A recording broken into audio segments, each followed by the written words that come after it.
Hello friends, எல்லோரும் எப்படி இருக்கீங்க? எல்லோரும் நல்லா இருக்கீங்கன்னு நம்புகிறேன். போன வீடியோவில் நாம் காலேஜுடைய ப்ராஃபிட்ஸ், ஏர்னிங்ஸ், அதுக்கப்புறம் எக்ஸ்பென்சஸ் இதெல்லாம் நம்ம பார்த்திங்கனாக்கா பார்த்தோம். இந்த வீடியோவில் அந்த ரோட் மேப், ஜீரோ ஃபீஸ்க்கான ரோட் மேப் நம்ம பார்க்கலாம். ஒவ்வொரு காலேஜுமே 8 to 10 ப்ராடக்ட்ஸ் உருவாக்கணும். அதோடைய ரோட் மேப் என்ன அப்படின்னு பார்த்தீங்கன்னாக்கா, ஒரு ப்ராடக்ட்க்கு 5 ஸ்டாஃப், ப்ரொஃபஸர்ஸ், அசிஸ்டன்ட் ப்ரொஃபஸர்ஸ் யார் வேணா இருக்கட்டும், ஒரு ப்ராடக்ட்க்கு 5 ஸ்டாஃப் ஒர்க் பண்ணணும். ஸ்டாஃப் சைடில் 5 பேர், ஸ்டூடெண்ட்டில் 20 ஸ்டூடெண்ட்ஸ் ஒரு ப்ராடக்டில் ஒர்க் பண்ணணும். 20 ஸ்டூடெண்ட்ஸ். இது எப்படின்னு நான் சொல்கிறேன். இப்போது தேர்ட் இயர் படிக்கிறாங்க இல்லையா, அவங்களேருந்து நம்ம ஸ்டார்ட் பண்ண போகிறோம். இப்படி தான் நம்ம ஸ்டார்ட் பண்ணணும். இப்போது ஸ்டேஜ் 1 ஜூன் 26லேருந்து அடுத்த வருஷம் மார்ச் 27 வரைக்கும் ஒன்று ஸ்டாஃப் இல்லை ஸ்டூடெண்ட் யாராவது அந்த டீம் அந்த ப்ராப்ளம் ஐடென்டிஃபை பண்ணி ப்ரூஃப் ஆஃப் கான்செப்ட் அதை நம்ம யூடியூப் சேனலில் ப்ரெசென்ட் பண்ணணும். அந்த ஸ்டூடெண்ட் டீம் பார்த்தீங்கன்னாக்கா இந்த கரண்ட் தேர்ட் இயரில் இருந்தாங்கன்னாக்கா ரொம்ப பெனிஃபிட்டாக இருக்கும். இது ஸ்டேஜ் 1 தான். இப்போ ஸ்டேஜ் 2 பார்க்கலாம். ஸோ ப்ரூஃப் ஆஃப் கான்செப்ட் நம்ம யூடியூப்பில் ப்ரெசென்ட் பண்ணியாச்சு. முன்னாடி தேர்ட் இயர் படித்தவங்க இப்போ ஃபைனல் இயரில் இருப்பாங்க. முன்னாடி செகண்ட் இயரில் இருக்கிறவங்க இப்போ தேர்ட் இயரில் இருப்பாங்க. அதுதான் லாஜிக் இல்லையா? 10 ஸ்டூடெண்ட் அப்போது 10 ஸ்டூடெண்ட், ஃபைனல் இயர்லேருந்து 10 ஸ்டூடெண்ட், தேர்ட் இயர்லேருந்து 10 ஸ்டூடெண்ட் இந்த ப்ராடக்டை டெவலப் பண்ணிகிட்டே இருப்பாங்க. டோட்டலாக 20 ஸ்டூடெண்ட்ஸ் இந்த மாடலை ஒர்க் பண்ணிகிட்டே இருப்பாங்க. மாடலை டெவலப் பண்ணணும் இல்லையா? இப்போ ப்ரூஃப் ஆஃப் கான்செப்ட்லேருந்து மாடல் டெவலப் பண்ணணும், அதில் ஒர்க் பண்ணிகிட்டே இருப்பாங்க. இந்த ஸ்டேஜ் 3 மாடலை இன்னும் கூட டெவலப் பண்ணிகிட்டே இருப்பாங்க. ஏன்னா இது ஒரு இனோவேஷன். ஒரு இனோவேஷன். நிறைய டெஸ்ட் பண்ணணும். அந்த மாடலில் நம்ம நிறைய டெஸ்ட் பண்ணணும். அந்த மாடல் ஃபெயில் ஆகும், பயங்கரமாக ஃபெயில் ஆகலாம். அதே மாதிரி அந்த மாடல் நல்லாவே இருக்காது, பார்க்குறதுக்கு நல்லா இருக்காது. ஸோ அதையும் நம்ம ஒர்க் அவுட் பண்ணணும். இப்போது ஸ்டேஜ் 3 எக்ஸ்டெண்ட் ஆகும். ஏன்னா அது இனோவேஷன் இல்லையா? ஸோ மாடல் ஓகேவா? ஸோ ஸ்டாஃப் வேலையை மாற்றக்கூடாது, அதை மட்டும் பார்த்துக்கோங்க. ஒவ்வொரு வருஷமும் 20 ஸ்டூடெண்ட், தேர்ட் இயரில் 10 பேர், ஃபைனல் இயரில் 10 பேர் ஒர்க் பண்ணிகிட்டே இருப்பாங்க. அந்த ஃபைனல் இயரில் இப்போ முடிச்சுட்டு போகிறாங்க இல்லையா, அவங்க வேறு ஏதாவது வேலை பார்த்துக்கலாம், இல்லை எம்இ பண்ணிவிட்டு இந்த ஒர்க்கை, இந்த ப்ராஜெக்டை அவங்க கண்டினியூ பண்ணலாம். அது அவங்களுடைய சாய்ஸ். இப்போது அந்த கரண்ட் இயரில் இப்போது சே ஃபார் எக்ஸாம்பிள் இந்த வருஷம் first year, second year, third year, final year இருப்பாங்க. ஒரு ப்ராடக்ட் நம்ம பண்ண போகிறோம். ஃபஸ்ட் இயரில் டி அப்படின்ற ஒரு பேட்ச் இருக்குதுன்னு வச்சுப்போம். செகண்டில் சி, தேர்டில் பி, ஃபோர்த்தில் ஏ, இப்படி தான் இருக்காங்க. ஸோ நான் சொன்ன மாதிரி தேர்ட் இயர் படிக்கிற பி தான் ப்ராடக்ட் பண்ணிகிட்டே இருப்பாங்க. அடுத்த வருஷம் என்ன ஆகும்? இப்போ இருக்கிற தேர்ட் இயர் ஃபைனல் இயரில் போயிடுவாங்க. ஸோ பி ஃபைனல் இயரில் இருப்பாங்க. இப்போ இருக்கிற செகண்ட் இயர் சி, அவங்க அடுத்த வருஷம் சி, அவங்க தேர்ட் இயரில் இருப்பாங்க. அடுத்த வருஷம் தேர்ட் இயரில் இருப்பாங்க. ஃபஸ்ட் இயர் படித்த டி செகண்ட் இயரில் இருப்பாங்க. புதுசாக ஈன்ற ஒருத்தவங்க ஆட் ஆவாங்க.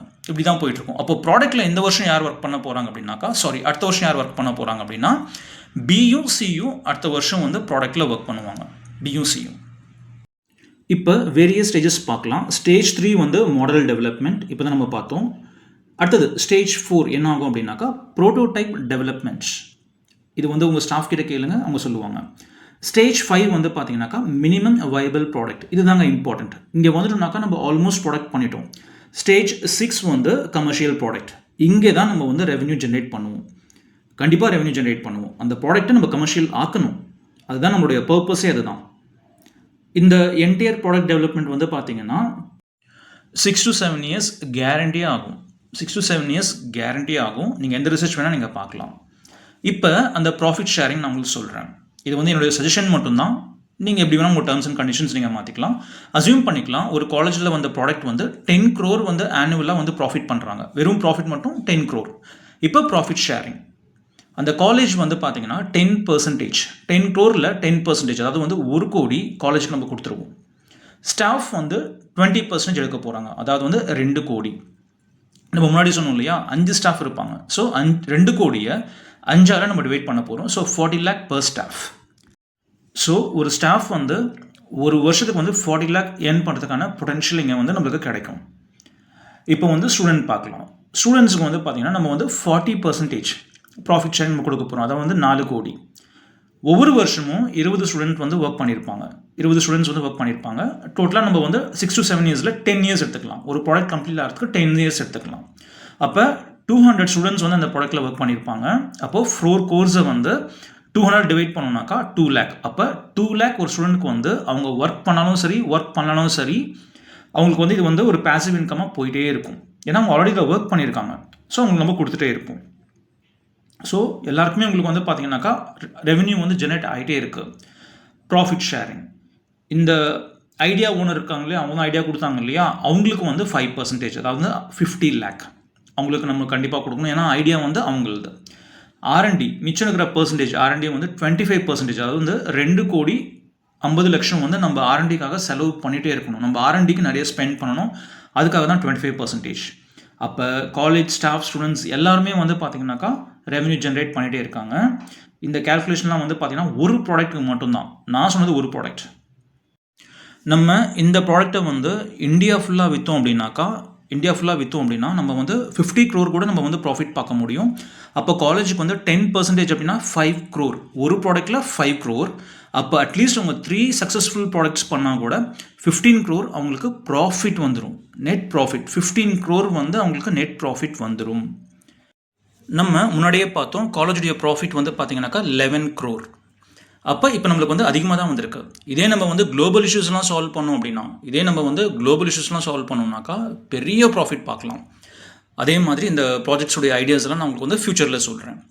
நம்மளுக்கு ஆக்சுவலாக வந்து 11 crore தான் ப்ராஃபிட். இது மாதிரி பண்ணாங்கன்னா 15 crores வந்து காலேஜுக்கு வந்து ப்ராஃபிட் கிடைக்கும். ஸோ காலேஜ் வந்து ரெவென்யூ ஜென்ரேட் பண்ணும்போது நம்ம ஏன் ஃபீஸ் பே பண்ணணும்? ஸோ 2036, அதாவது 10 வருஷம் கழிச்சு, நம்ம இப்போ ஸ்டார்ட் பண்ணோம்னா 10 வருஷம் கழிச்சு நோ எஜுகேஷ்னல் லோன்ஸ். எவ்வளோ பேர் கஷ்டப்படுறாங்க. No educational loans. இந்த ஸ்ட்ராட்டஜி நம்ம ஃபாலோ பண்ணோம் அப்படின்னா சீரியஸாகவே no education loans. Thank you for வாட்சிங். Thank you so much.